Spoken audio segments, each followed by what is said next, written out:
The webinar has started. Hello, everyone. Welcome to today's hybrid New York City Council hearing of the Committee on Civil Services and Labor jointly with Governmental Operations. Everyone, please place all electronic devices to vibrate or silent mode. If you wish to submit testimony, you might send it to testimony@council.nyc.gov. Again, that's testimony.council.nyc.gov. Chairs, we are ready to begin. Good afternoon. I'm Councilmember Carmen De La Rosa, Chair of the Committee on Civil Service and Labor. Thank you for joining today's oversight hearing on optimizing the city's civil service exam system. This hearing is a collaborative effort with the Committee on Government Ops, chaired by my colleague, Councilmember Sandra Ung. In addition to today's oversight topic, we will be hearing the following bills and resolutions. Intro 645, sponsored by Speaker Adams.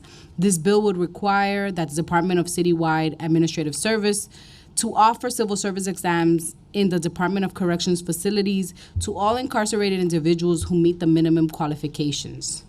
Intro 658, sponsored by me, which will require the Department of Citywide Administrative Services to develop a civil service ambassador program.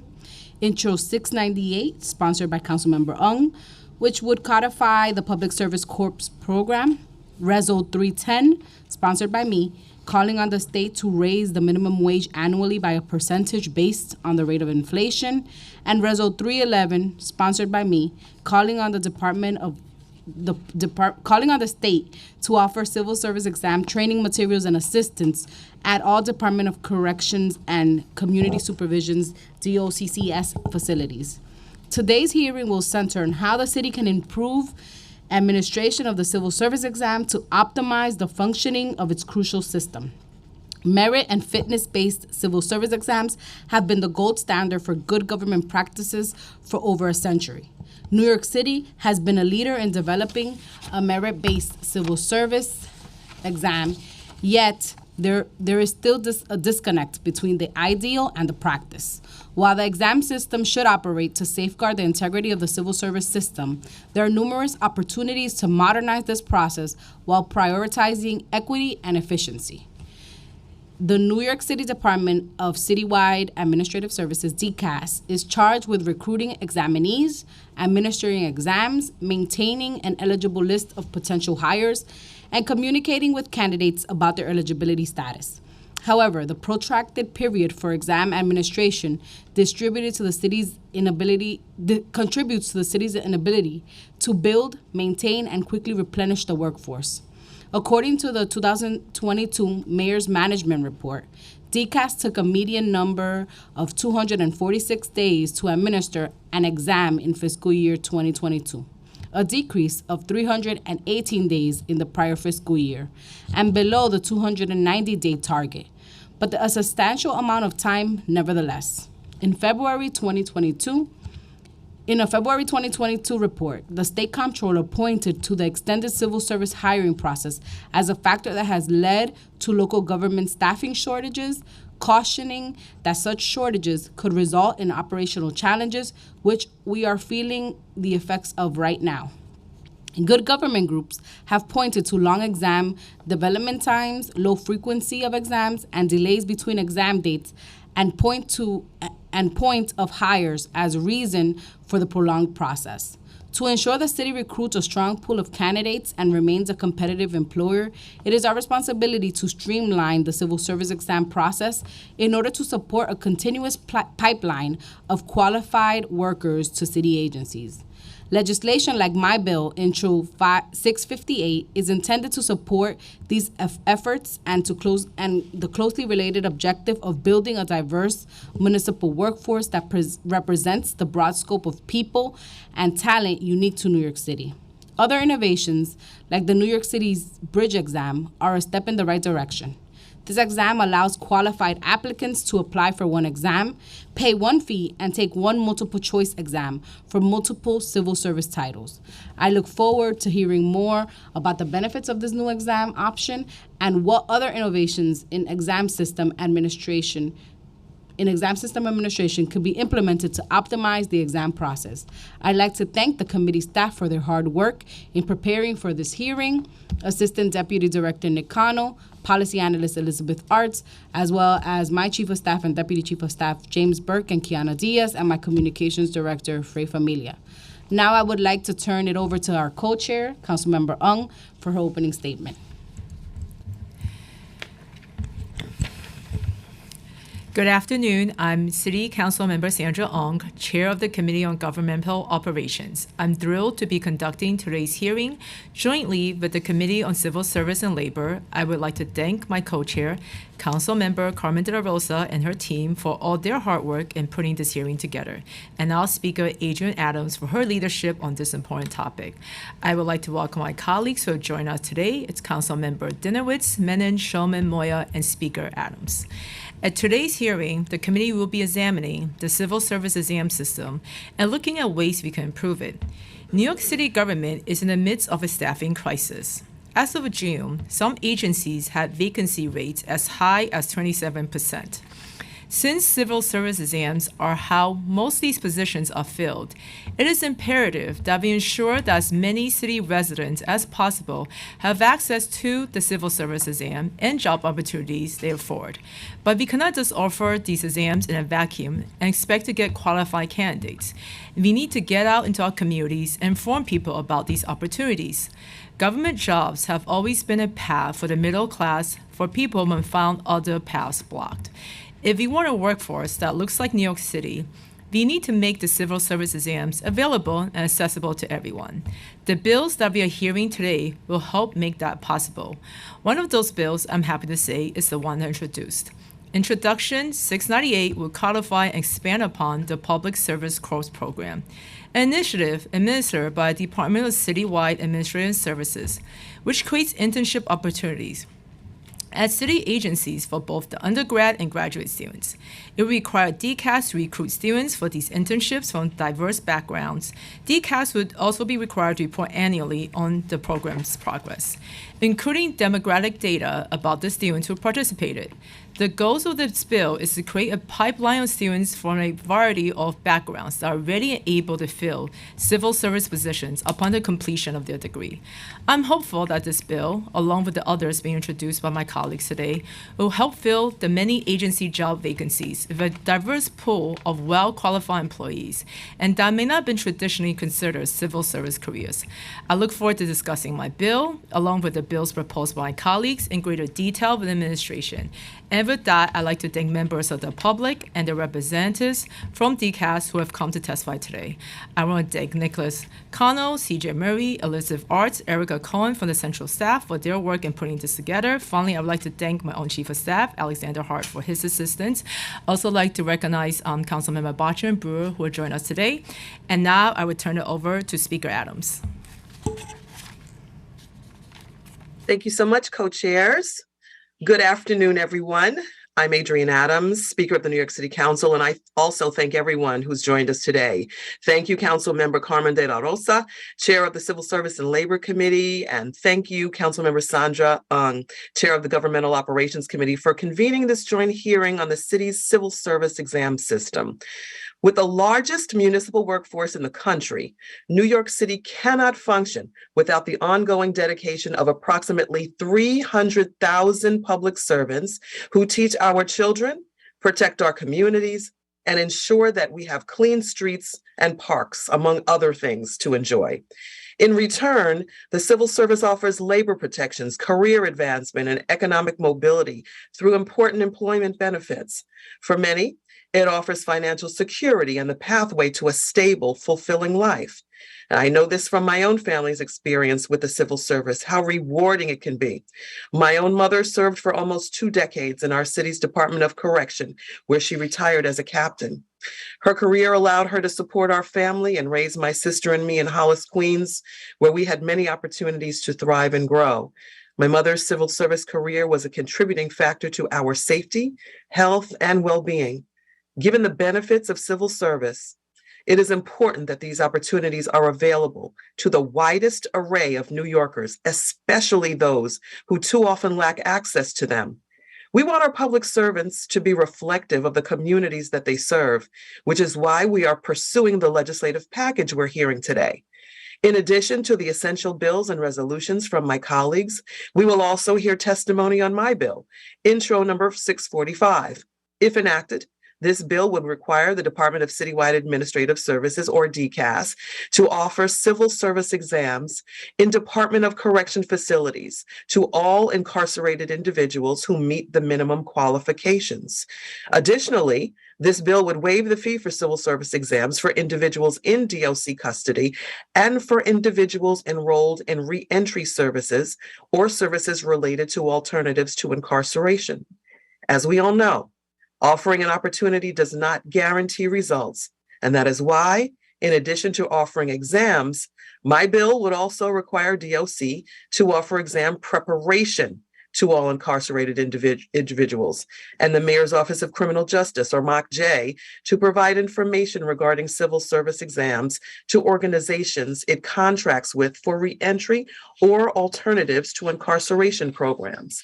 We hope that by offering this additional support, justice-involved individuals will be provided pathways to opportunity and be fully prepared to succeed.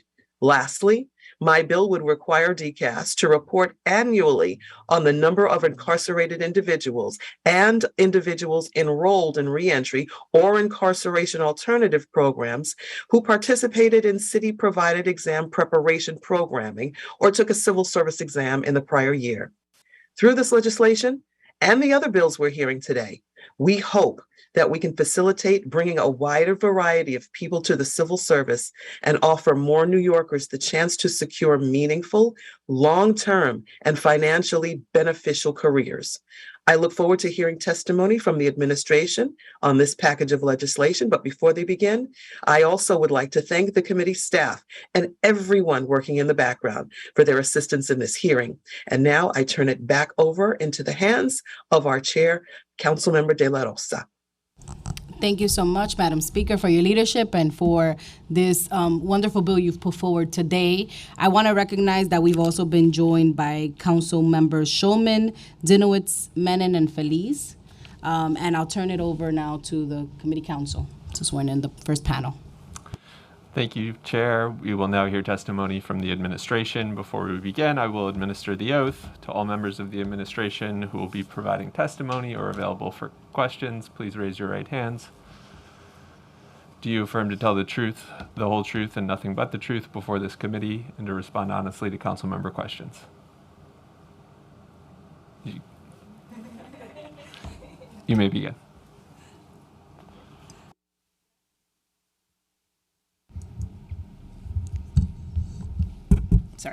Good afternoon, Speaker Adams, Chair De La Rosa, Chair Ong, and members of the Committees on Civil Service and Labor and Governmental Operations. I'm Barbara Dannenberg, Deputy Commissioner for Human Capital at the Department of Citywide Administrative Services. I'm joined today by my colleagues, Sylvia Montalban, DCAS Chief Equity and Inclusion Officer, Katie Ann Uttar, DCAS Executive Director of Citywide Equity and Inclusion, and Francis Torres, Deputy Commissioner of the Division of Programs and Community Partnerships at the Department of Correction. I am grateful for the opportunity to meet with you to discuss the work that we're doing to strengthen our civil service process and ensure it is equitable and accessible to all New Yorkers. With more than 2 decades in city government, I understand firsthand that civil service is a pathway to a rewarding career. My own journey has afforded me an opportunity to proudly serve millions of New Yorkers while aligning my passion for public service with my expertise. I'm a proud civil servant, and I'm made even prouder each time we open the door for someone else to support their family, work for their city, and dedicate their careers to serving others. Civil service is an invaluable avenue to success and fulfillment.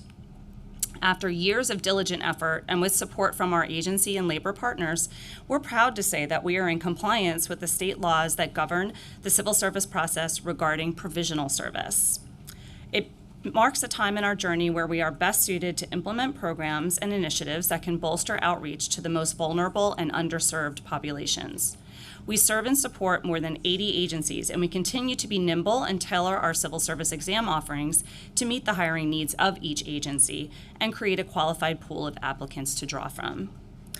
I remember a time when exam takers met at public high schools and took the tests using paper and pencil. Today, candidates can register for the exams online via the online application system or visit one of our 5 citywide computer-based testing and application centers, where they can schedule an appointment to receive assistance with the application process. We seek to remove barriers and have been actively working to modernize the process and provide information and resources that outline the steps interested candidates need to take.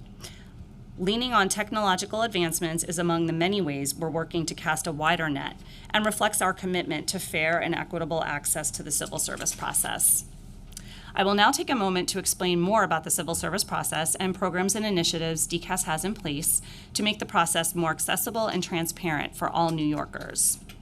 Central to the life of the city's municipal workforce are the career opportunities afforded through civil service hiring.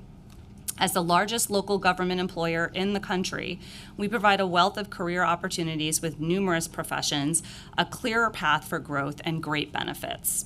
Over 80% of civil service positions with the city are designated as competitive class.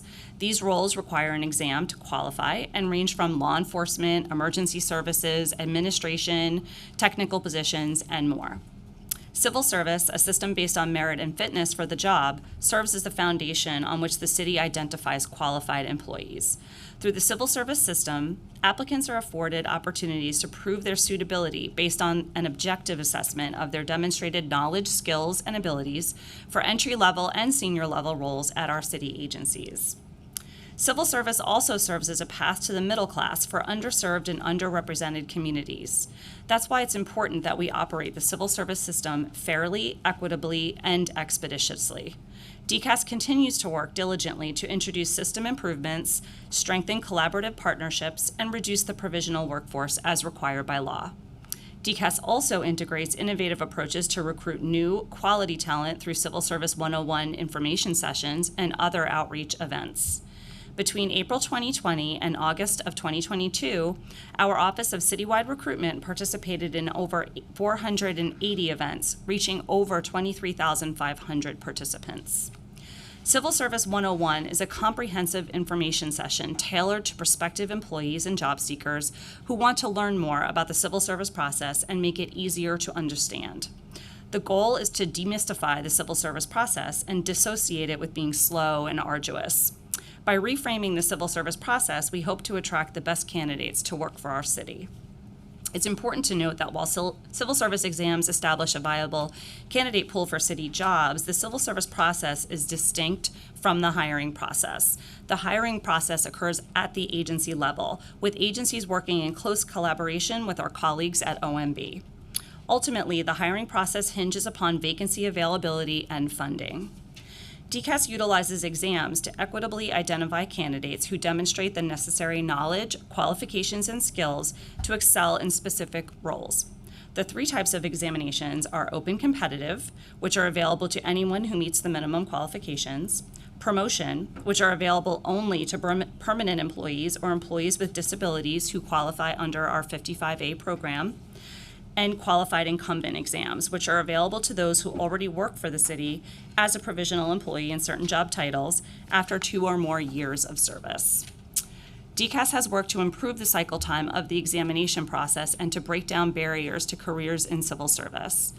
On average, over the last 5 years, fiscal year 2018 through 2022, DCAS administered 180 exams per year to more than 100,000 candidates and established over 150 lists for agencies to hire from. Paramount to DCAS's vision of ensuring equitable access to civil service and city government, DCAS has proudly created a community-based footprint for civil service application and examinations through the opening of 1 computer-based testing and application center in each of the 5 boroughs. In addition to establishing a community-based presence, DCAS has moved forward with the digitization of our work and utilized automation to provide faster service. This is evidenced through our computerized testing system and our education and experience exam systems, which provide instant tentative results as soon as the candidate completes these exams. For candidates who disagree with the rating received by DCAS, we allow them to initiate, transmit, and track appeals of their ratings within their online application system dashboard. To cast a wider net and provide more opportunities for interested candidates to work for the city, DCAS launched a pilot program in fiscal year 22 called the New York City Bridge Exam. Through this pilot, DCAS departed from our traditional testing process in which we offer one exam for one title. The New York City Bridge Exam allows candidates to apply for one exam, pay one application fee, and take one test that can be used for up to 10 civil service titles. DCAS received over 4,000 applications for the first New York City Bridge Exam, and later this month, last month, the multiple choice test will be held for these candidates. This new test format allows DCAS to offer a greater quantity of exams annually without increasing the need for staffing resources. For the fiscal year 23 exam schedule, additional titles are being reviewed for inclusion in the next New York City Bridge Exam. DCAS's Office of Citywide Recruitment, known as OCR, promotes the vision that the City of New York is an employer of choice with a growing, talented, and diverse workforce. The work done through OCR is integral to our targeted recruitment efforts. OCR conducts extensive outreach to educate the public and current employees on civil service career opportunities and manages the city's 55A program that affords qualified persons with disabilities an entry into city government without taking civil service exams. Since its inception in 2015, OCR has participated in more than 1,700 events and has reached over 83,000 participants. Of these 1,700 events, approximately 1,000 were Civil Service 101 information sessions. Prior to the pandemic, OCR also participated in recruitment events at various correctional facilities, including Rikers Island. On average, we participate in roughly 20 events per month, targeting different communities across each borough. Due to the limited staff within OCR and the increased demand for these sessions, we developed a volunteer program where current employees across DCAS are trained on how to conduct the Civil Service 101 information sessions.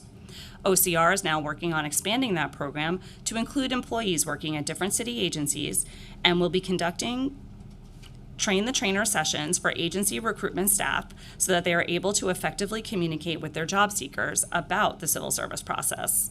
We also plan on conducting train the trainer sessions for career services professionals at educational institutions and community-based organizations so that they can share the information about civil service process with their students and constituents. We anticipate kicking off these new initiatives by the end of the calendar year. These activities fully support the objectives of Introduction 658. In response to the pandemic, in April of 2020, OCR switched to virtual events, allowing for more flexibility for participants. As I mentioned before, over 23,500 participants joined over 480 events between April of 2020 and August of this year. OCR is now back in the field and participating in both virtual and in-person events. As part of these events, OCR partners with sister agencies to host agency spotlight sessions to highlight their hard-to-fill recruitment needs for each respective agency. This includes partnership with the Department of Housing Preservation and Development, the Civilian Complaint Review Board, Emergency Management, the Fire Department, and others. To attract prospective employees, DCAS also hosts City Talk panel discussions to spotlight employees across various agencies. These events serve as opportunities to promote city careers, the many different city agencies, and the work employees perform across these agencies. We also issue a monthly newsletter to job seekers and career services partners across educational institutions, community-based organizations, faith-based institutions, and others that highlights current exams that are open for filing and open job opportunities across different agencies. DCAS partners with the Department of Education to expose students, including those in career and technical education programs, to city jobs and internships in their field of interest. Additionally, in response to Local Law 173 of 2018, DCAS provides the DOE with lists of upcoming civil service exams that are open to high school graduates. Similar to our partnership with DOE, we have also established other pipelines for those interested in joining city service through fellowships and internships. As the city's public university system, the City University of New York, or CUNY, helps funnel talented, college-educated candidates into government through our collaborative Civil Service Pathways Fellowship. This initiative connects recent graduates with full-time careers in civil service, including competitive pay and benefits. Candidates selected to participate receive professional development, build networking and mentorship relationships, and receive specialized training. In addition to the Civil Service Pathways Fellowship, each year, our Urban Fellows program recruits nationally for a 9-month fellowship program that provides participants with a unique opportunity to work with current city agency decision makers and assist in the implementation of public policy. Each cohort consists of 25 talented recent graduates who were selected from a pool of hundreds of applicants from across the nation. It serves as an entry point into city government and public service. DCAS also facilitates an annual summer internship program, collecting and posting internship opportunities across the city and providing learning opportunities to all interns. This year, 3 courses were conducted: Civil Service 101, Unconscious Bias, Why It Matters to You, and Interviewing and Networking. DCAS also assisted agencies in providing mandated training, such as sexual harassment prevention training, to their summer interns. As we review the proposed legislation, we want to affirm our commitment to working with the City Council to create more opportunities for New Yorkers to access careers in civil service. With regards to Intro 658, requiring DCAS to develop a civil service ambassador program, we believe that our existing Office of Citywide Recruitment is well positioned to implement this new program. We are proud that we already provide similar services, and we're happy to work with the Council on how to advance this work. We also support Intro 698 in relation to establishing a public service corps program. For more than 50 years, we have successfully managed our own public service corps, and we are committed to working with City Council to fine-tune this bill and introduce a new generation of New Yorkers to careers in civil service. Regarding Intro 645 on proctoring civil service exams in DOC facilities, we stand in agreement with the Council's intent to increase access to civil service exams to all populations, including those who are presently incarcerated. Opportunity is synonymous with the spirit of New York City, and opportunity should be provided to those within the criminal justice system. There are several programmatic and operational hurdles that we need to address with DOC, but we would likely need additional resources to make system improvements to support this program. We look forward to working with City Council to identify the best way to create civil service opportunities for incarcerated individuals. We look forward to continued engagement with you on these pieces of legislation. Thank you for your time today and for your commitment to strengthening civil service. Today is just the beginning of a longer dialogue that we would like to have with City Council about our efforts to improve programs and services. This includes working with the Council to advance our legislative agenda in Albany. We are working on several proposals that aim to create greater efficiencies and allow us to continue our efforts to innovate in our approach to reforming civil service process. And now I'm happy to answer any questions. Thank you. We'll now hear questions from Speaker Adams. And just a reminder to council members and to representatives from the administration, we have a stenographer here today, and please speak slowly so that the captioning can happen in real time. Thank you.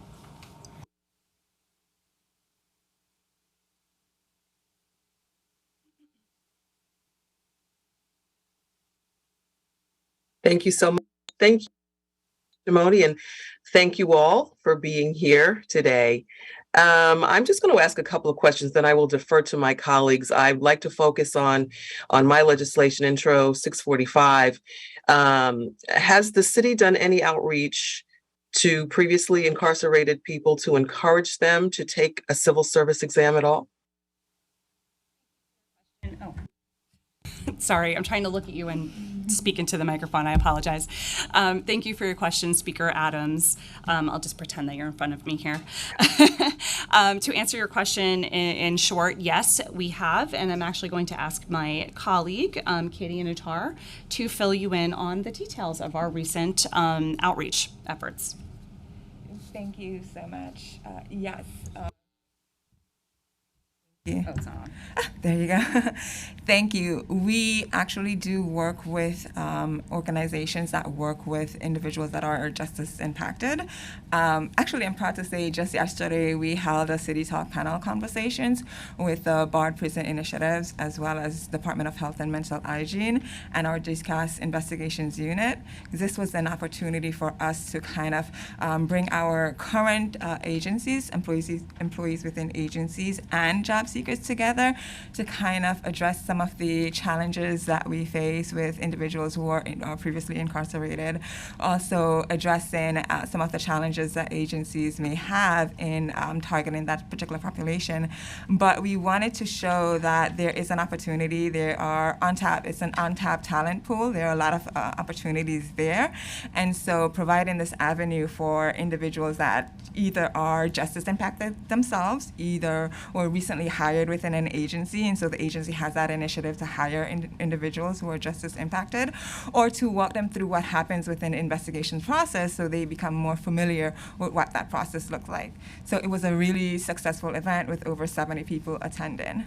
Outside of that, we have participated in events at Rikers Island. Previously, we had the baby showers. I'm not sure if you remember those, but we participated in those events. There has been resources fair at the the Metropolitan Detention Center, but we also target and work with community-based organizations that support and provide services to those individuals. And so what we do is direct outreach to introduce the work that we do within civil service, within DCAS, let them know about the opportunities to partner with us, whether it's us participating in a recruitment event that they have or hosting a civil service one-on-one information sessions for them.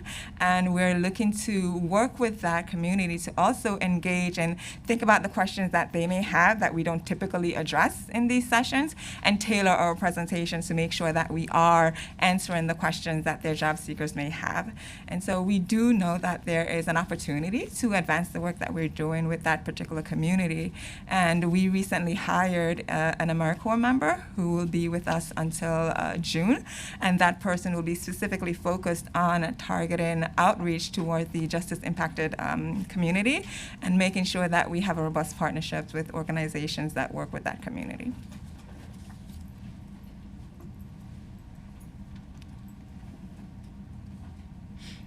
Thank you for unmuting me. Thank you very much for the response. I appreciate it. So you've done some preliminary work. It sounds like extensive preliminary work. Have you considered the types of titles that could be offered to individuals who are, in reentry or, taking the exams, who are incarcerated? Have you considered what types of titles would be most effective? Yes, thank you for that question. And actually, this was part of the discussion at yesterday's City Talk panel. And of course, people who are incarcerated shouldn't be limited to, certain titles or certain occupations. So really any title or occupation would be appropriate as long as the individual meets the qualification requirements. However, I think that that's something that we can definitely work towards is looking at the needs of the population of folks who are interested in city employment and then tailoring an information session to discuss the specific job opportunities that the city does have at this time for that they're interested in. So we definitely see an opportunity for that tailoring of a conversation with those individuals. That's great. Do you foresee any barriers to offering the exams at all at DOC facilities? So I feel like that's a larger conversation that we definitely need to have with our partners at DOC. Some of the things that we need to consider include the infrastructure. What type of internet connections are available, what types of computers or mobile devices are available, what type of space, how many folks that we're talking about administering exams, and then again how often we are going to seek to to make this available, and at how many institutions. So all of that needs to be discussed so that we can best meet the needs of these individuals. In addition to that, as we had previously stated, we can tomorrow or today provide Civil Service 101, tailoring those conversations about what jobs are available to the specific population, walking folks through the examination process, which I think is something that is a great need. And then also when people are released, having specific sessions for those folks at our borough-based testing centers so that they can then get that in-person tailored conversation and assistance. Okay, I'm glad you brought that up. Are there some exams that are limited to in-person examination, just in general? Yes, thank you for that question. So just very quickly, DCAS offers generally about 4 different types of civil service exams.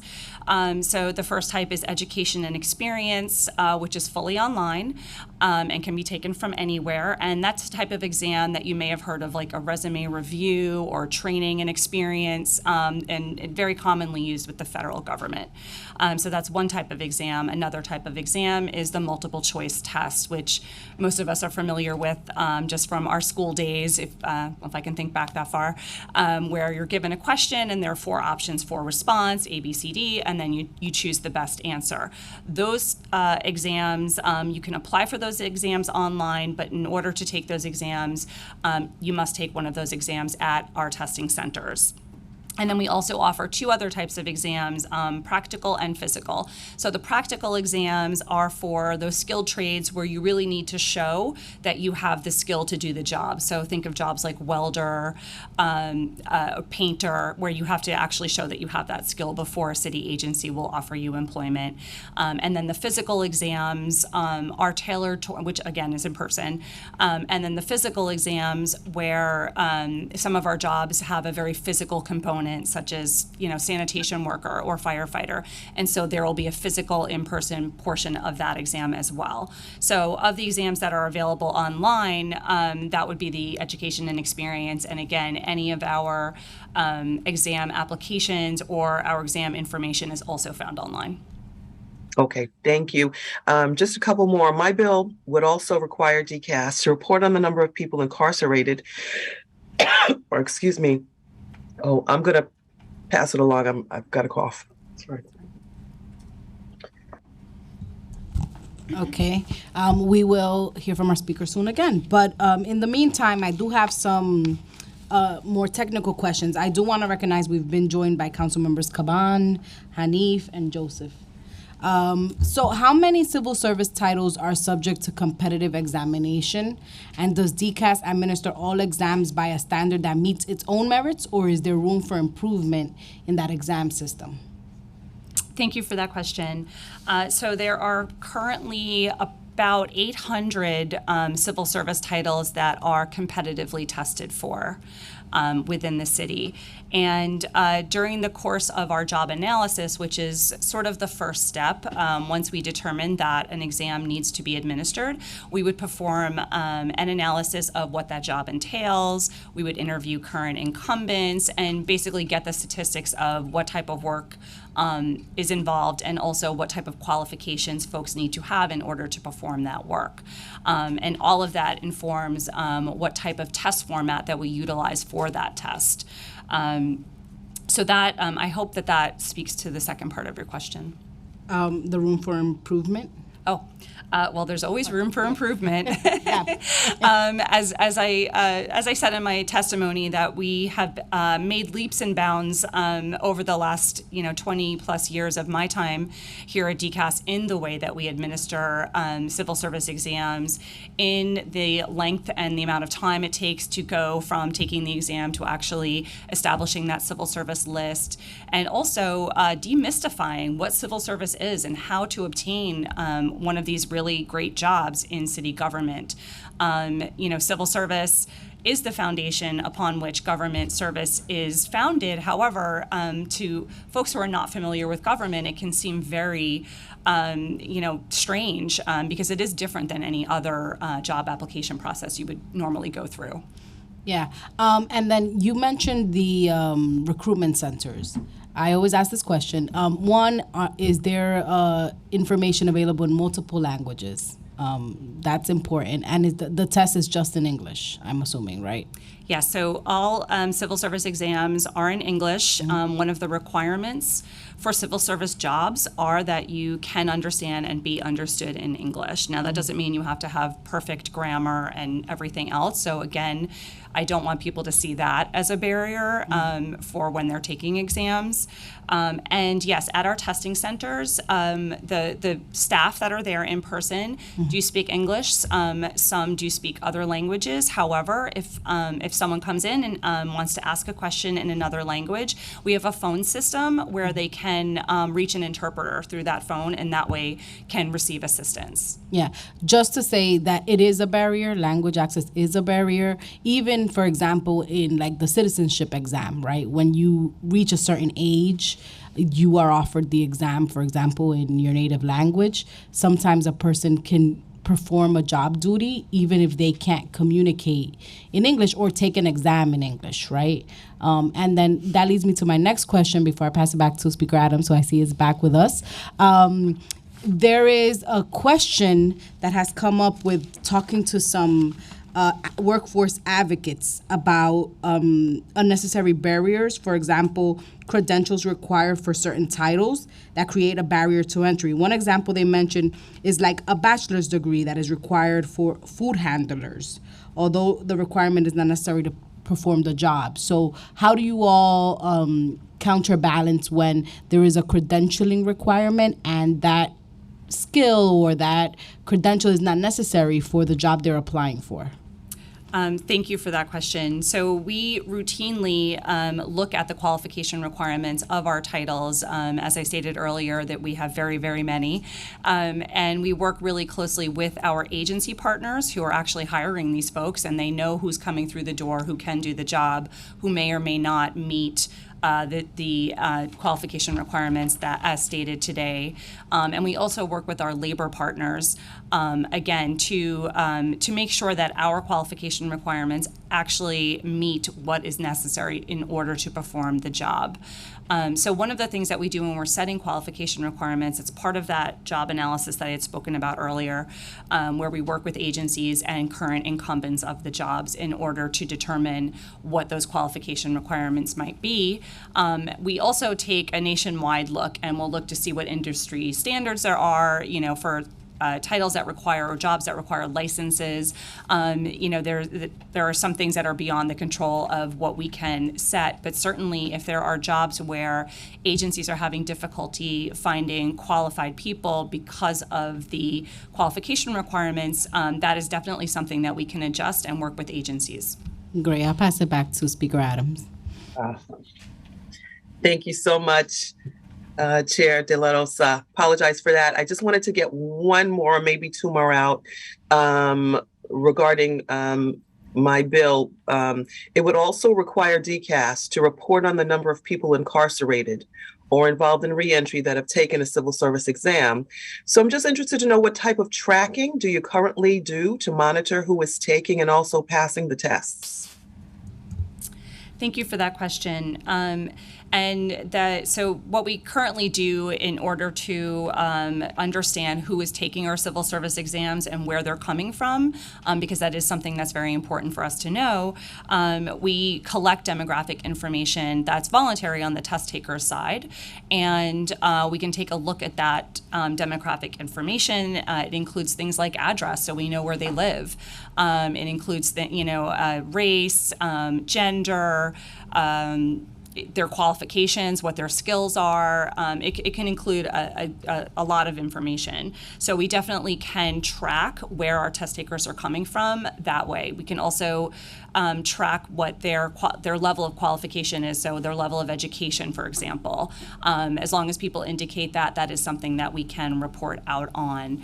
As far as incarcerated individuals or people who were recently incarcerated, that is something, again, like through the address, I don't think that we would be able to track that, just because they would probably not use the facility as their address, although I could be wrong there. But there is something that we can talk about, like maybe having a checkbox or having an indicator if the person chooses to indicate that they either are incarcerated or were previously incarcerated. So that is definitely something we can talk about. Okay, great. And my last question along the lines of data, you mentioned collecting data that you get with regard to demographics and other things. Has the data that you collected and the data that you look at and monitor, has any of it actually informed any changes to the exams? And if so, then have the changes made the exams more equitable? Thank you for that question. So we use that data for, which again is exam specific, specific to that title. So we can use that information to, once again, determine where our candidates are coming from. So if there is a residency requirement for the job and we're seeing that the majority of the test takers or a large number of test takers are coming from outside the city, that's something that we can have a conversation with the agency about as far as how to either change our recruitment methods to target more New York City residents, or take a look at that job and determine if we need to broaden that residency requirement. Other things that we can look at, sure, we try to ensure that we tailor our recruitment towards underserved populations and or occupations where one gender may be more prolific in that job, like uniform services. So we can target our recruitment based on those demographics so that we can reach different communities and give information about these jobs to communities that that may not generally be considered. Okay, thank you very much. Thank you for your testimony today.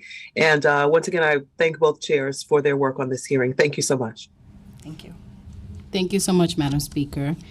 Okay, so we want to ask about the Mayor's Management Report. In September 2022, the Mayor's Management Report stated that DCAS target time frame for exam administration to exam results completion is 290 days, a period of time that's over 9 months long.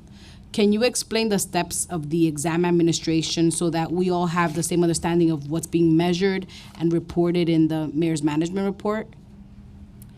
Certainly. Thank you for that question, and thank you for your interest in what all these steps are. The MMR is tracking the time from exam administration, so the day that we give the exam and folks sit and take the exam, or the last day that we give the exam, to the day that we establish or publish that eligible list. So everything is finalized at that point and agencies are able to hire. So there are quite a few things that happen in that meantime that involve the candidates and DCAS as well as the agencies. So there's about 8 steps that we take after an exam is given. And some of these steps are required by law. So the first thing that happens after, let's say, a multiple choice exam is that we hold the protest review session. And there's a protest review period, which is 30 days, again, as mandated by law.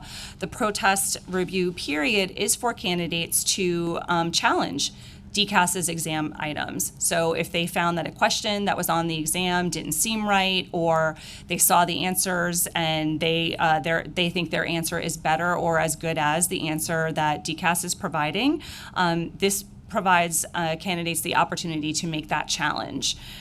So that's one thing that happens. We might give a practical or a physical exam, which is something that I talked about earlier, if that's what the job entails. We may, after that 30 days, we will convene a test validation board, or the TVB. And that is a board that consists of labor, someone from the agency that is performing the work, and a representative from DCAS. And they will review all of those challenges to the exam that I just spoke about, and determine which ones are valid, and then make those adjustments. There's also an eligibility review period, so whether or not the person who sat and took the exam was eligible for the job. Because again, once we establish that list, agencies hire from that list, and we have to ensure that those folks are eligible. We finalize the score after all of this. There may be a background investigation involved. Some titles require investigation before appointment. And so all of that will happen before the list is established. So all of that takes time, and that is all contributing to that 290-day target.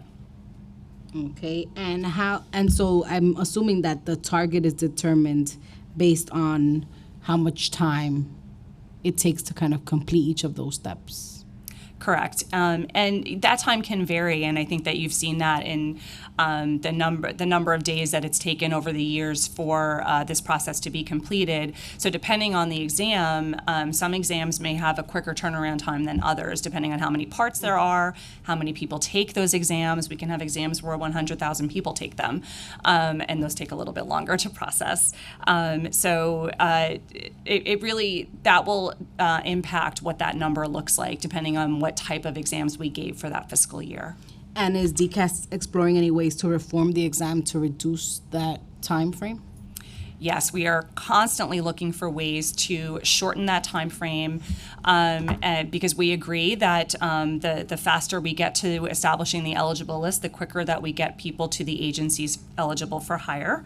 And so some of the things that we've proposed through legislation would assist with that, with shortening that time of the legally mandated time periods.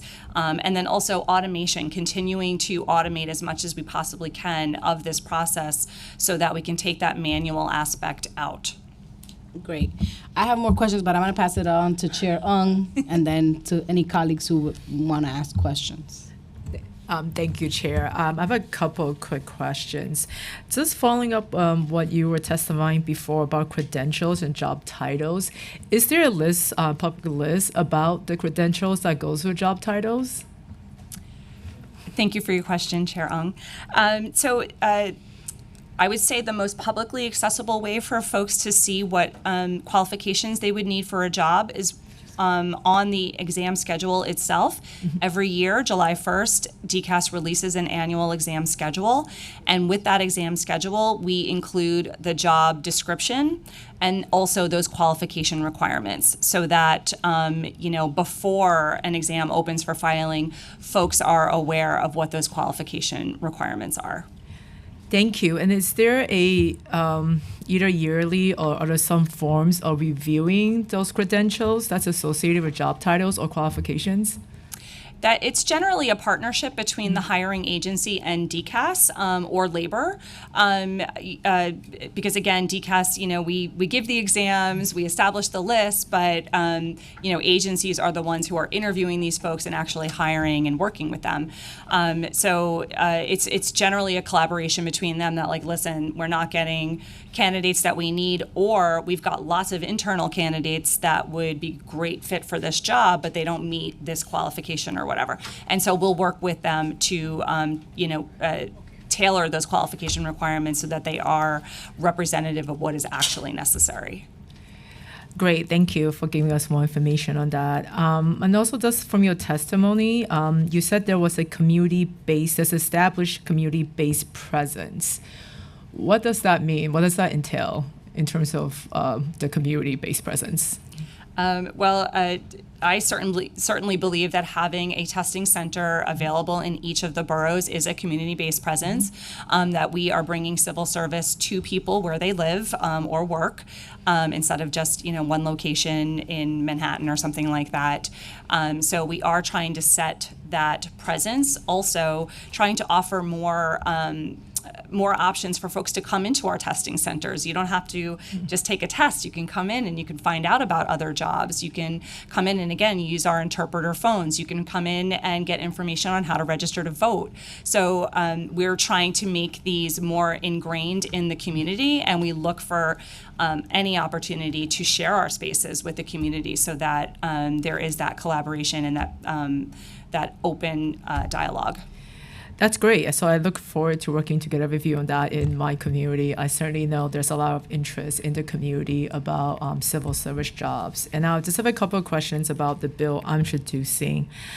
Currently, how many colleges, universities participate in the Public Service Corps program? So the current, so over the years, our Public Service Corps program began in 1966. So we've had involvement with about 100 city agencies. So I would say most city agencies have participated in Public Service Corps through the years. Currently, we have, I think there are 24 that are currently working. I'm sorry, I'm desperately trying to find the number in my notes that are participating. No worries. If possible, could you share that list of the 24 with us, or Certainly. whatever number it is then? Thank you. And how does a school, if a school, university or school wants to be involved in the program, how do they get involved? So schools will participate in DCAS's recruitment effort. So DCAS will have various types of recruitment, either virtual, online, or in person, for schools and universities to become involved, and then also for the students in themselves to get involved and to get information about this federal work-study program. Understand that they can either have an internship where they receive pay or they receive credits towards school. How does the school know about the program? So do you go, so basically, is it something a school have to approach you with, but they can't know about the program, or do you actively go to these schools and tell them about the program? So yes, DCAS actively reaches out to colleges and universities. Our major school, obviously CUNY, is our largest school and largest partner throughout all of their schools in their system. But we also reach out to our private schools in the area as well. Thank you. And if you have the number for this, what percentage of interns that participate in the program actually then become full-time city employees? We actually were working to discover that number, and it's actually a small percentage of the number of interns. The last 5 years, we've had almost 3,400 interns work at city agencies, and these interns are at various stages of their school career. They may be freshmen, they may be sophomores, they may be folks who are, not really sure where they want to be in their career. So the city provides these opportunities for them to get this work experience, and hopefully it's a wonderfully positive experience that they will want to come to work for the city once they've completed their schooling. Thank you. And how does DCAS work with the schools to recruit students from the diverse background to take part in this internship? So as I explained a little earlier, we try to have as many different platforms in order for students to receive this information. And so that's how we work with the school, so that we offer these information sessions regularly, so that, at any time a student can become aware of the program and join. There isn't like a certain period where if you don't join by today, you have to wait till next year or something like that. So it's a continuous process. Great. And let's talk about the program during 2020 to 2021. I think the number is only 34 interns participating in the program.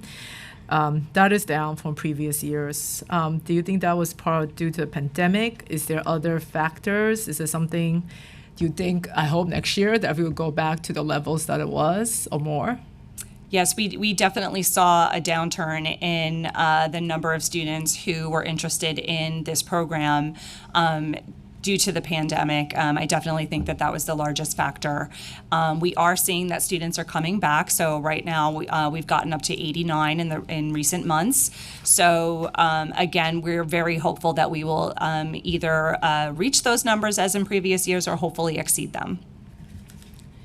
Me too. And how does DCAS work with city agencies to identify the internship opportunities? Is it a conversation you have with city agencies every year, or is it, every 2 years about what are the needs? So fortunately, the Public Service Corps program is part of DCAS, and it's part of the Human Capital Office, and we actually hold biweekly meetings with our agency HR partners. So we very regularly, so every few months or every quarter, we reintroduce all of these wonderful programs that we have, because you never know, you may have a new partner who isn't aware of the program, or the agency used to use the program and now they haven't, but maybe they should.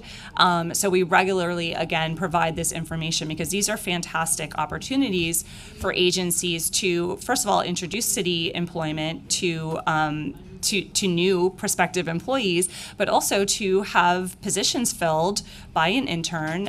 Agencies are only responsible for 25% of this if they take a salary of that salary. So it's because through the work study program. So it's a really wonderful opportunity for agencies to, have more people.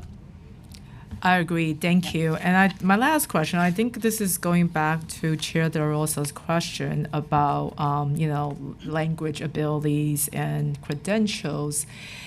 Is there thoughts to really looking through all the job titles and figuring out what job titles, well, I recognize English is needed, like you said, but what job titles where that, having really proficient English isn't as necessary as some other job titles? Sure. And so, again, we regularly work with agencies who are doing this hiring, and we do provide a language assessment for agencies to use in order to determine if people do meet that minimum that is necessary in order to communicate on the job. And I also want to stress that this is a legal requirement. So changing that requirement could be done through legislation. Well, thank you for ending with that, and I'm done with my questions. Thank you.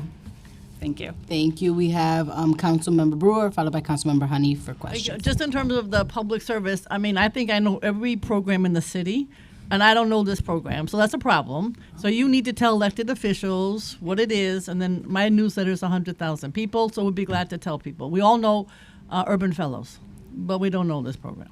Number two, when you said something about you have to live in yes, you have to live in the city unless you're one of the uniformed. So you said something like, so are there other situations? Because I don't like it when you don't have to live in the city.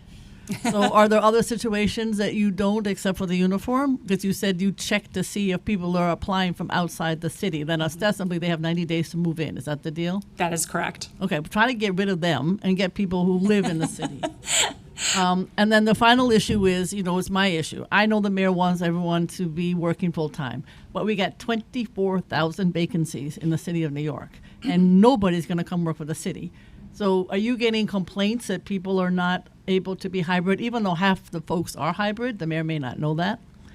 So my question to you is, are you hearing it anecdotally? Can you be a little bit more honest about it? Because we have a problem. Nobody, no lawyer, no IT person, and maybe others are not going to work for the city of New York at this current time. You have a salary issue also. That's also more of a bargaining issue. So have you heard any discussion about hybrid or not hybrid, or I'm not applying, or I'm not going to take the job, or the agencies are complaining to you, or you can't say anything? So thank you for that question. And I think that the mayor's been very clear with his stance on that. And I've been very clear that it makes no sense.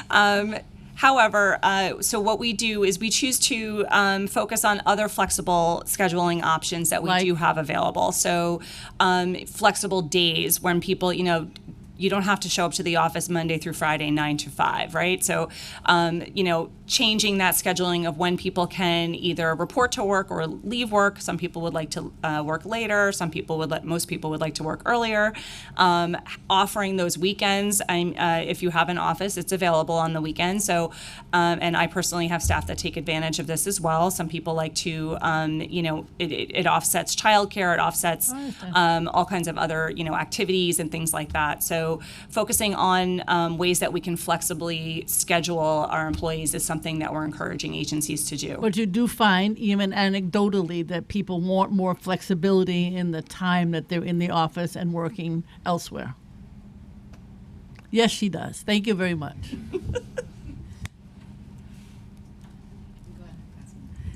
Thank you so much, Chairs Ang and De La Rosa. So I wanted to follow up on the language access piece and get an understanding of if you have data to share on how many limited English proficient folks took the exam or attempted to take the exam.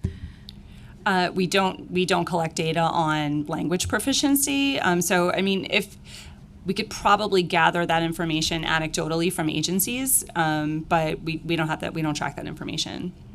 And then the exam is currently only available in English. Correct. And is there an opportunity to have it be available in the top 10 or languages most spoken in our city? So that's something that would require legislative intervention. Would you support it?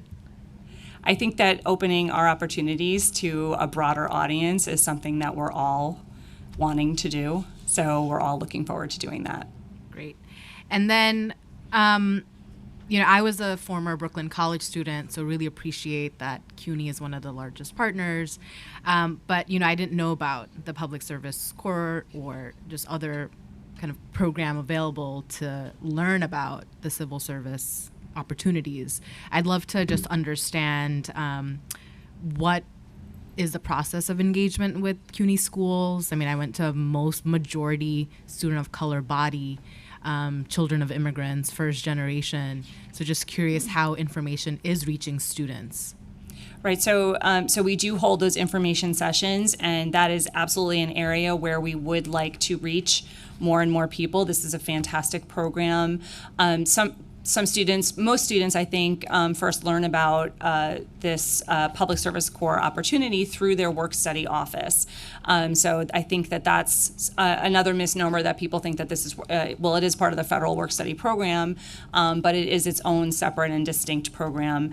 And I think that we have a great opportunity in order to get that information out there and really reach all of the students who are interested in these great opportunities working at city agencies. So one pathway is the work study program where Right. students are learning about it. Right, But they then go into separately, the are there office. are there information sessions? Yes. And when are Yes. is there like a public calendar, or So how we- do you administer that? Again, we have limited resources as well, so the staff do regularly go to different schools and host these information sessions. Oh, I thought you were looking Yes. at me. Sorry.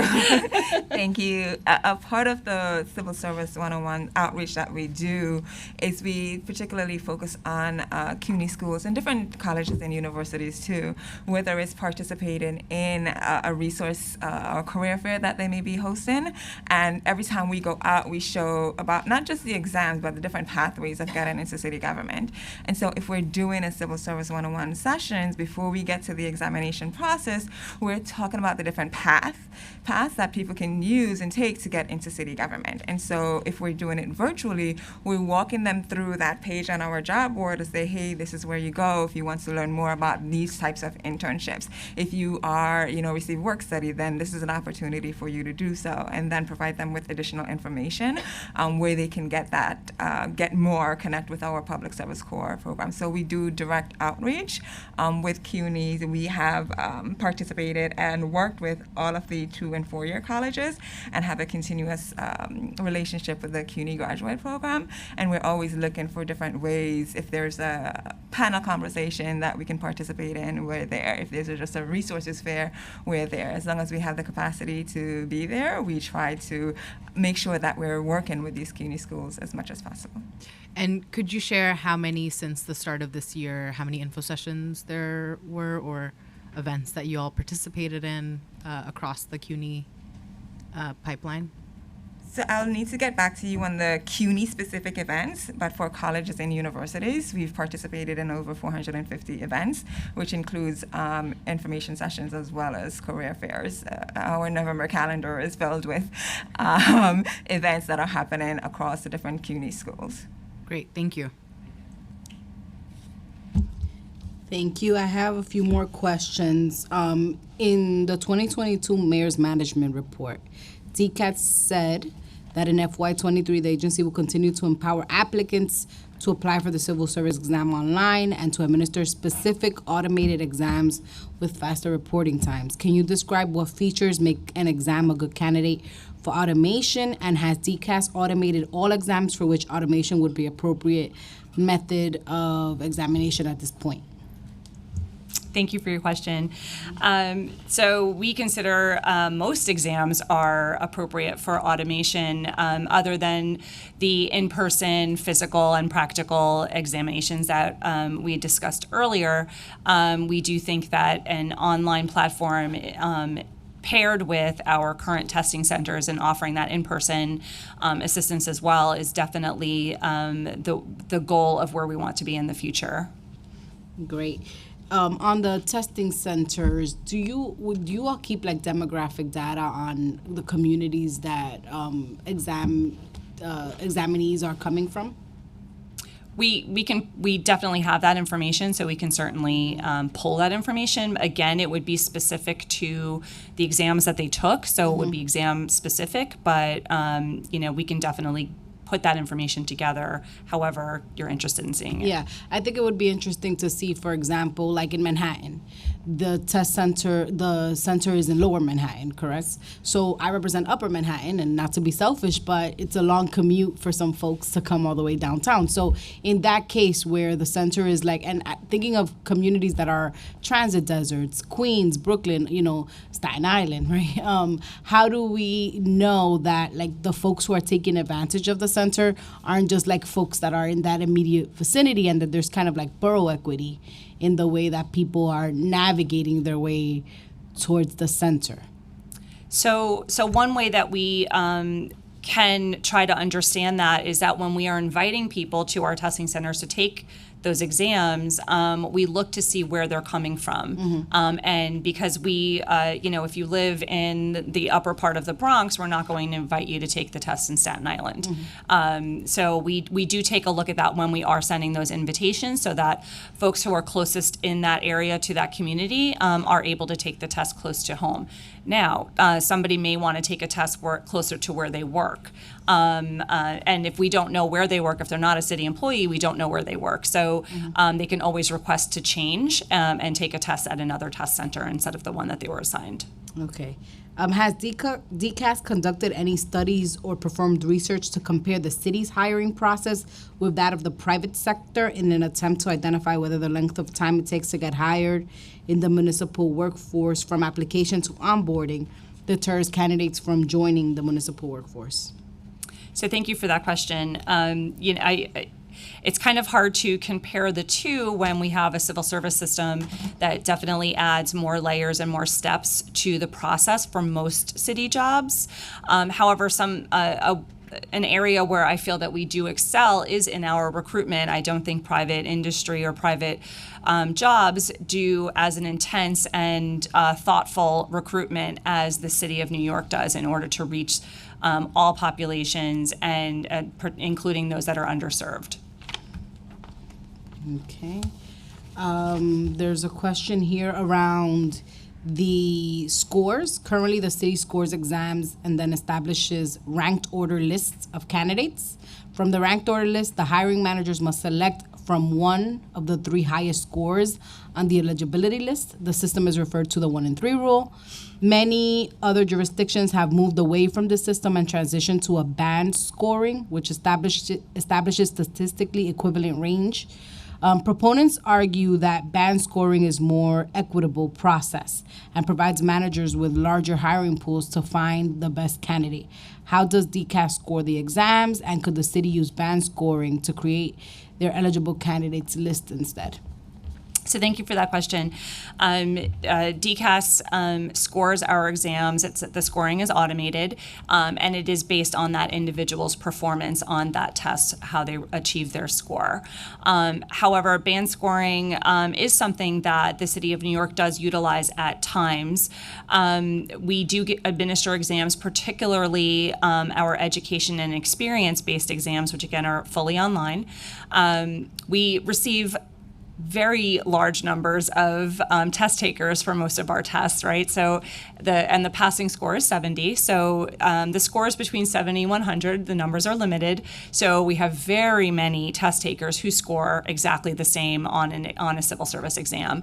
And so for those folks, they are banded together. And when an agency is seeking to hire as part of 1 in 3, they can hire anyone in that test score range in order to fulfill that 1 in 3. So it is something that we do where it is applicable and where it makes sense. Great. A question about the fees. Exam fees are intended to correlate to the salary of positions for which exams would qualify a candidate. DCAT's annual report for the 2021 report, exam fee revenues were projected at $5.4 million. Can you explain in more detail what this figure represents and how closely do exam fees match the actual cost of administering the exam? So the $5.4 million number is the total revenue that DCAS collected from examination fees for that entire fiscal year. I just want to point out that these fees are collected by DCAS, but they certainly do not remain at DCAS. They're part of the city's general fund. And those exam fees are set by civil service law. Again, the state law requires us to charge a fee for examinations, and those fees are based on the salary that the test taker would earn if they were hired into that title for which they're taking the examination. And that can range from $40 for our entry-level positions up to $100 for our higher level promotion examinations. I also want to point out that although we do charge fees for examinations, there are fee waivers that are available to folks who qualify. So the population that we were talking about earlier who are currently incarcerated, anyone who's currently unemployed or receiving public assistance or public services qualifies for a fee waiver of those exam fees. We also provide fee waivers for our veterans.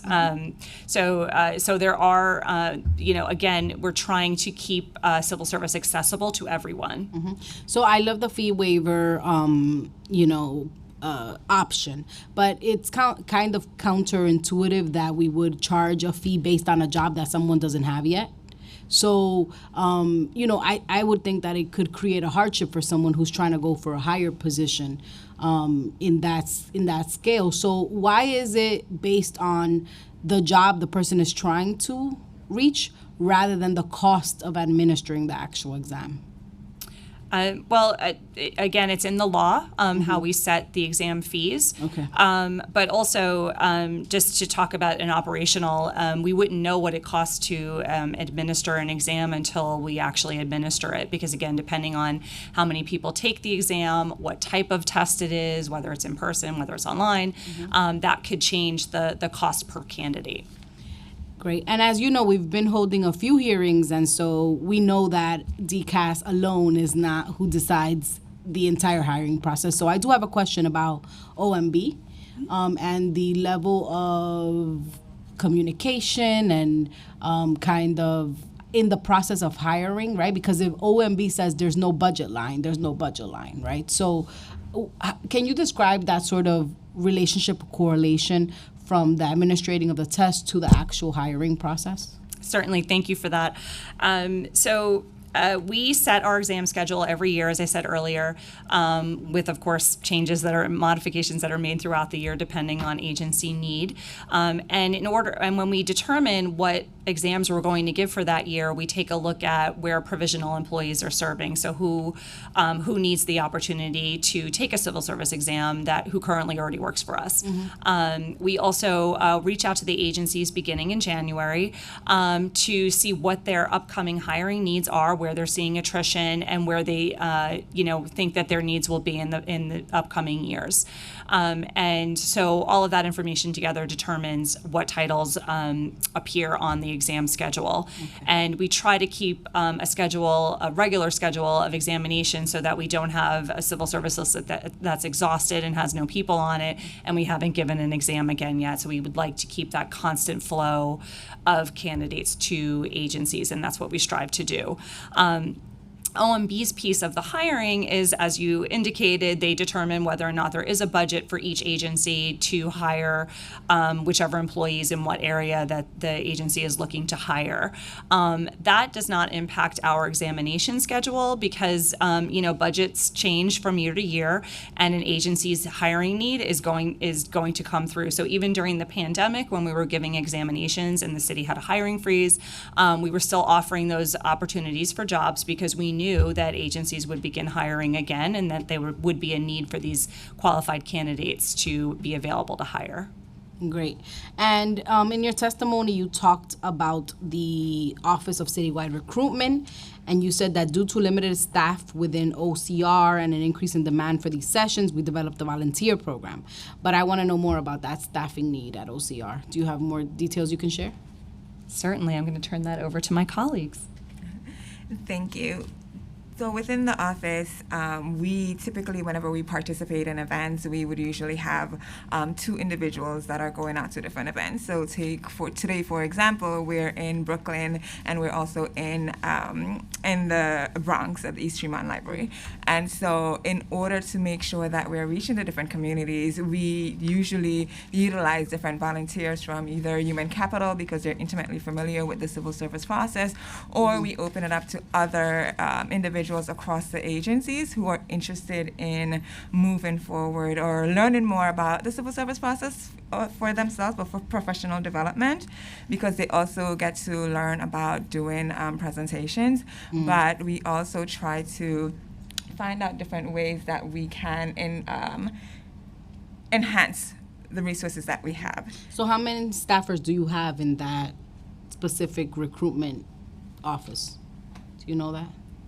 Yes. On a full-time schedule, we have 4 individuals that are staffed, then myself, but we also utilize the Public Service Corps program, college aides, interns, AmeriCorps members to kind of support our needs on an ongoing basis. So while we always recommend and appreciate additional resources because we can reach more people, we try to make the best of what we have available and utilizes the internship programs that are available to us. Great.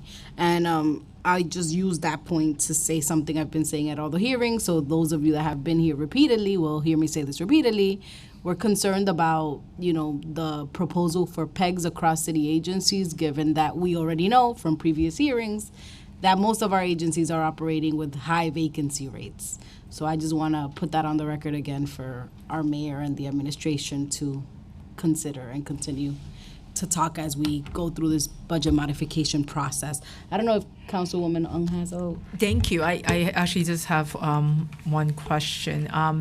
Do you have any issues or anticipating any issues reporting about the demographic data with the Public Service Corp interns?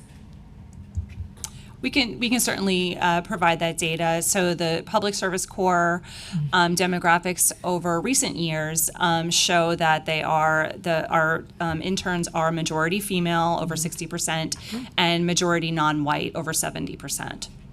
Great, thank you. And just making sure, the Bill 698, is there any issues with that bill the way it's drafted right now? Oh boy. Sorry, that's my bill. So we certainly support the bill, and we certainly support, the spirit behind it, and we do look forward to working with you in order to, better understand how we can improve upon the program that we currently have and how we can expand upon it to meet the goals of the bill. So you still, after this hearing today, you still anticipate more back and forth about the language of the bill? Well, we would love to continue the conversation just so we can fully understand, whether or not we are meeting the goals of the bill. Okay. Because that is something that we want to do. Okay, understood. Thank you. Thank you. I also have some questions about Intro 658, which is my bill. The MMR directly attributes the rise of New York City job applications in fiscal year 2022 to an 86% increase in job openings as well as targeted hiring. Can you explain what is meant when DCAS uses the term targeted hiring? And how does DCAS identify when an exam or eligible hire is a result of targeted hiring? Thank you for that question, and thank you for raising this point. We realized that the language that we used wasn't what we meant. So what we meant by targeted hiring is targeted recruitment. DCAS, doesn't do the hiring for the city, so that is what we meant by targeted hiring. Sorry. And how do you identify if an exam or eligible hire is a result of this type of targeted recruitment? Like, how do you track that? So I'm going to ask my colleague to, because she does a fantastic job of tracking people who take exams from recruitment events and then what happens to them afterwards. Okay. Thank you, Barbara, and thank you for that question. And so when it comes to targeted recruitment, there's a strategy that's focused on immediately filling positions that are vacancies where there is no civil service list or the title does not require an examination. So this process usually includes agencies recruiting and selecting the best candidates through the resume, cover letter, and structured interviewing process. This strategy is also informed by the review of the workforce data that determines whether there is underutilization that exists within a particular title. So meaning that there are less individuals employed within a specific title in a demographic than exists within the job market. And so we definitely work with the agencies so that they are able to review their workforce data and determine what titles falls within that underutilization, which is really the presence of fewer minorities, race, ethnicity, or women that are in a particular job group than would be expected given their availability in the relevant job market. So we work with the agencies to provide them with the data that they need to determine, and based on their hiring needs as well, to determine what titles should be focused on and where they should focus their attention. We also work with them to discuss different strategies that they can take to make sure that they're reaching those diverse candidates. So whether it's through doing a spotlight event with them, whether it's taking them along to any kind of recruitment events that we're going to, we just try to figure out different ways that we can help to promote their agencies and include their recruitment capacity as well. So does that mean that you all help the agencies or to tailor the agency's recruitment plan with the agency's diversity goals? Yes, so what we do is, so for example, right now we're having ongoing conversations with 2 agencies who have similar recruitment needs. And so we speak to them on a monthly basis about what they're currently doing. Sometimes the agencies are doing different things that benefit each other. So we'll walk with them about that. Then we encourage them to look at their workforce data to really determine where their needs are, who's being hired into the position, where they should focus their attention, and then help them to develop that plan. And once the end goal of this is once they've developed that plan, because it's not just a one-time, we need to recruit and hire, it's a continuous plan that thinks about different pipelines that they're building. We'll work with them to make sure that they're meeting those recruitment goals. So the MMR reports a downward trend in new hires of Black people and women for fiscal year 2022. Alternatively, the MMR reports an upward trend in new hires of men and people who are of Asian Pacific Islander and people who identify as race other than Asian, white, Black, or Hispanic. What factor explains these downward trends for Black people and women? And then what factors explain these upward trends for men, Asian, Pacific Islander, and additional people who identify as other races? And has DCAS examined the rates of taking and passing civil service exam across various demographics in order to identify any barriers to equity that might be embedded in the system? Thank you for that question. So as we discussed earlier, our data and our statistics look different from year to year depending upon which exams we offer and which jobs we are filling.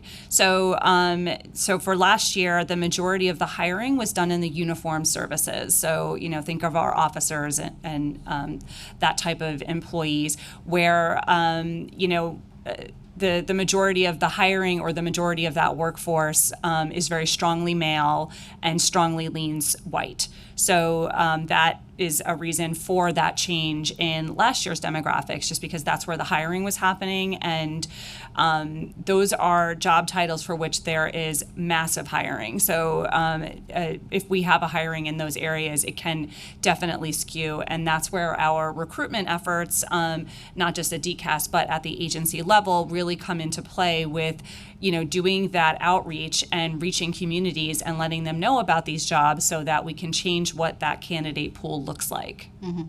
And you work directly with, like, for example, in the uniforms with the FDNY. I know there was a whole hearing on FDNY diversity that our fire and emergency management have. You work with the uniform agencies to try and develop some of these goals for recruitment?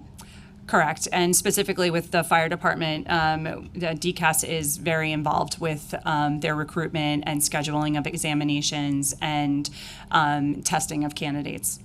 And so when DCAS administers an exam for like a uniform and we see that trend that it's mostly male white, is there a conversation that happens to identify what were the barriers in that specific exam cycle that created that inequity? So yes, and those conversations occur before the exam is given. So as candidates are applying, as recruitment efforts are happening, as recruitment events are happening, we are constantly in contact with the agencies. They have very robust recruitment departments to share that information. We did 4 recruitment events this weekend. What does this week look like as far as the applicant pool? And we can share that information with them so that they know within days whether or not their recruitment efforts are working and whether or not they need to continue to do that outreach with that population. Okay. And then a question on provisional employees. A provisional employee is an appointment made when there is no other viable, eligible list in which at least 3 people are willing to accept a permanent position in a competitive class. Provisional employees are eligible to be part of a union, but have neither the bargaining rights nor the job security. With the goal of reducing the number of provisional employees in government in 2016, the state legislature amended the civil service law to allow DCAS to administer a qualified incumbent exam to reduce the number of provisional employees. Have qualified incumbent exams been effective too in reducing the number of provisional employees? And how often does DCAS administer this incumbent exam? So thank you for that question, and thank you for highlighting this historic change in the type of exams that we administer. We're very proud that we were able to change legislation and change the law as to which types of exams that we can administer. So the qualified incumbent exam has been very critical in assisting the city with having our qualified provisional pool of employees become permanent civil servants. And so this is an exam that's tailored to them. Only current city employees who are provisionally employed for 2 years or more successfully are eligible to take that exam. And so, and again, that's another exam that is completely automated, so a much quicker turnaround time. Because it's automated and also because we are familiar with the population, there are employees. Our next round of qualified incumbent exams, and it may be the last round, it is the last round under this legislation, will be at the beginning of next fiscal year, so the end of the summer, where you will see that we will be administering these examinations. And does DCAS have a target for provisional employee reduction in FY23? We do. So our current provisional reduction plan expires on December 31st of 2023. And that goal is for the competitive workforce, for there to be 6.5% or less provisional employees employed on that day. I'm very happy and proud to say that we are currently at 4.7% of provisional employees, which is very far below that threshold. And the city is in compliance with the current mandate as written. So this is something that we're very proud of and that we've worked with our agency and labor partners very diligently over the last years in order to achieve this compliance. Great. I do have a question about the test being administered at the Department of Corrections facility. And I know that the speaker had a great line of questioning around that, but I do have a question about the statewide sort of implications. I know that there's a bill before the state legislature or a proposal to do the same to kind of expand that program. Is there, does DCAS have a position on that? So again, we fully support any effort at expanding the reach of civil service and making our civil service exams and jobs more accessible to everyone. And you all work, I'm assuming, closely with the Alternatives to Incarceration Coalition that exists in the city. And I know that the council has a specific council initiative geared towards some of those groups. Correct. Okay, and then just for the record, are there any concerns with the implementation and passage of my bill? I'm copying Councilmember Ong, Intro 658, the Ambassador Program. So again, we fully support this bill, and we look forward to working with you just to discuss how this works with our current programs and initiatives and how we can address any gaps. Great. I think that's it. Thank you so much for coming today. And this has been a series on the civil service exam. So we're excited to continue and to, work with you to make sure that this is more equitable and efficient across the board. So thank you so much for all you do. Thank you. Thank you, chairs. We'll now turn to public testimony. We'll be limiting each speaker to 3 minutes. For in-person panelists, please come up to the table once your name has been called. For virtual panelists, once your name is called, a member of our staff will unmute you, and the Sergeant at Arms will set the timer and give you the go-ahead to begin. Please wait for the Sergeant to announce that you may begin before delivering your testimony. Our first panelist will be Audrey Ward, who's here in person, followed by Vicky Pryor, who is on Zoom.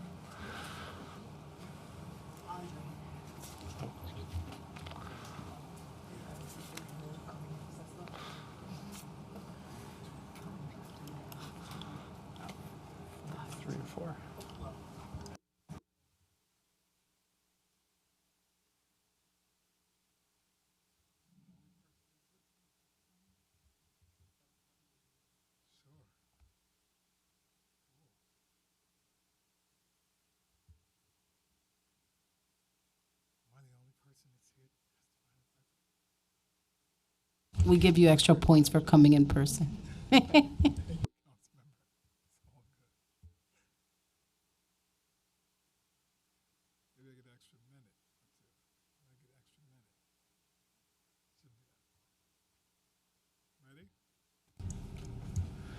hear me now? Good. Good afternoon, Council Committee Chairs De La Rosa and Ong, and members of the Committees on Governmental Operations and Civil Service and Labor. My name is Andre Ward, and I'm the Associate Vice President of the David Rothenberg Center for Public Policy at the Fortune Society. We've been around for about 55 years doing reentry and policy-related work. You know, at the Fortune Society, one of the first things participants say to us is, I need a job. And can you please find me a job?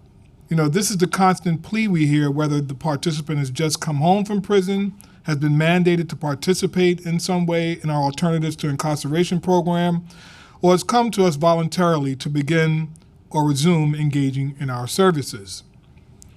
You know, we work with them to obtain the hard and soft skills necessary to find a job in the field of their choice.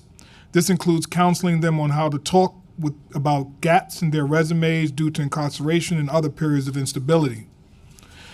It includes making sure they have professional attire, which we provide, thanks to clothing donations we receive year-round. Sometimes it means encouraging people to continue their education first, perhaps while working in entry-level positions. For many, it also means trying to get up to speed on the advances in technology that occurred while they were incarcerated. However, in far too many instances, even though these issues have been addressed, individuals are well prepared and they otherwise meet job criteria, they still face an uphill battle simply because of their criminal legal system involvement. And so it is critical to note that people of color who have been incarcerated face ever-growing hurdles to obtaining employment. This difficulty is compounded for women of color. Black women have a 6.4% unemployment rate in general, while those who are incarcerated have an unemployment rate of nearly 44%. compared to that of formerly incarcerated white men at 18%. This difficulty in obtaining employment creates significant future earning losses and produces a profound racial disparity between entire communities. Opening doors to employment opportunities for formerly incarcerated people is thus a matter of racial justice and the moral thing to do. It is also the smart thing to do in terms of public safety.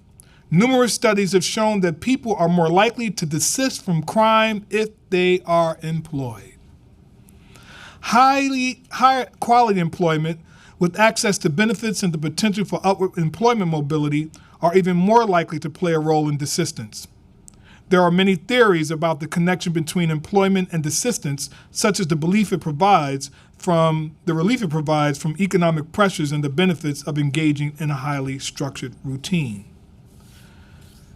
So civil service in particular, and maybe because I've been here, thank you. Civil service in particular allows people to get back to their communities through their employment and offers career advancement.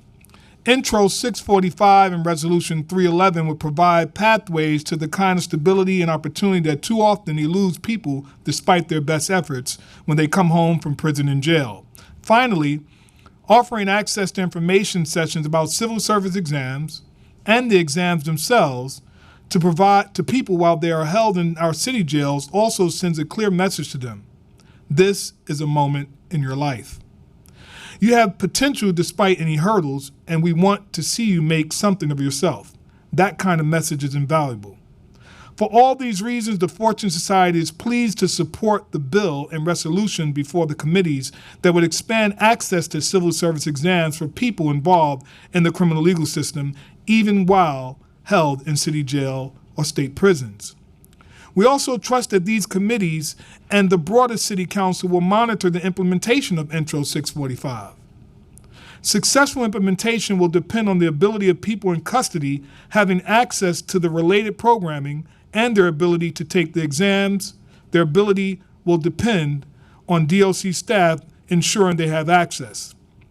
As has been the subject of many hearings before the Council, the New York City Department of Correction has had challenges ensuring that uninformed staff and even deadly conditions in city jails when staff are not in their posts, people are not in their custody to be transported to programming, and program providers cannot access people in their housing units. Therefore, we are hopeful that these committees will provide the necessary oversight to ensure successful implementation should this bill become law. We thank the Speaker for introducing this important bill, and certainly you, Chair De La Rosa, for your support for it and for Resolution 311, as well as to you and Chair Ung for holding this hearing. Thank you. Thank you, Andre, and I thank you for your service to our city. I'm fortunate enough to know the Fortune Society and the impact you have in our community, so thank you so much for coming. Thank you. Thank you. Our next panelist is Vicky Pryor, and I believe that's our last panelist that we have here today. But if you're on the Zoom and your name has not been called and you're waiting to testify, please use the Zoom raise hand function. I'll now turn it over to Vicky Pryor. Time starts now. Good afternoon, members of the Committee on Civil Service and Labor, and thank you for the opportunity to speak with you today. My name is Vicky Pryor, and I'm the President and Chief Executive Officer of Getting Out and Staying Out, GOSO, a nonprofit reentry program. I'm delighted to share the mic this afternoon with our Chief Program Officer, Michelle Price-Screen. Michelle? Thank you, Vicky. Good afternoon. Founded nearly 20 years ago, GOSO works with more than 1,350 legal system-involved young people each year from across New York City to secure brighter futures for themselves and their communities. The individuals we serve are the sweet spot for this legislation, and we appreciate the chance to share with you why it is so important for New York City to administer civil service examinations for individuals in Department of Correction custody. GOSO offers comprehensive reentry programming and violence prevention services for young people citywide, on the ground, and in schools, hospitals, jails, juvenile centers, and upstate prisons. We focus on intervention and prevention and believe that our participants and all young people should have a right to another chance and the support to make changes in their lives that will allow them to flourish and contribute positively in our communities. As our participants seek to better themselves, they face not only the threat of violence, but barriers within the legal system, poverty, systemic social inequities, as well as lack of housing, healthcare, education, and jobs, and mental health challenges. These obstacles make it difficult to manage day-to-day life and to take steps necessary to secure productive and prosperous futures. Access to civil service examinations while in the Department of Corrections custody is essential for those that we serve. Also provides a full spectrum of services through a programmatic philosophy we call the 3 E's: employment, education, and emotional well-being. It is this holistic approach that has enabled GOSO to maintain annual recidivism rates of 15% or below. Through GOSO's Workforce Development Program, we team with employer partners to offer intensive job readiness, training and placements in paid internships and permanent employment in fields like construction, food service, hospitality, and other fields. Many of our participants have no work history, and establishing them in a field that provides a plausible future and an opportunity for growth is crucial to building confidence and keeping them inspired and motivated to reach their next goal. GOSO also refers participants to 5 vocational training courses. Through our partnerships with local businesses, employers agree to provide GOSO participants with subsidized internships and/or direct employment opportunities. Through these opportunities, our participants, most of whom enter GOSO with no work experience or marketable skills, gain vital, firsthand experience useful to their chosen career path. Breaking down barriers, we are here to voice support for the legislation being discussed today, which provides significant strides in lowering barriers to steady, sustainable, and good-paying jobs. Today, it is impossible to take these examinations while incarcerated. This de facto prohibition creates a barrier for those who want a head start on their rehabilitation. Waiving the fees reduces another barrier. Though fees for these examinations sound reasonable, they are a deal breaker for impoverished young people. We support the trainings provided for in the Speaker's bill. The call for New York State to offer the test in DOCC facilities, as well as to pay equity and increase educational efforts about the civil service exam that is a part of the larger legislative package. We thank Speaker Adams for introducing this important legislation, as well as all the council members here today who are addressing this gap in access for those who are incarcerated or court involved. Thank you. Thank you so much for coming and testifying. We appreciate your words and your concern and the work you've been doing. Thank you.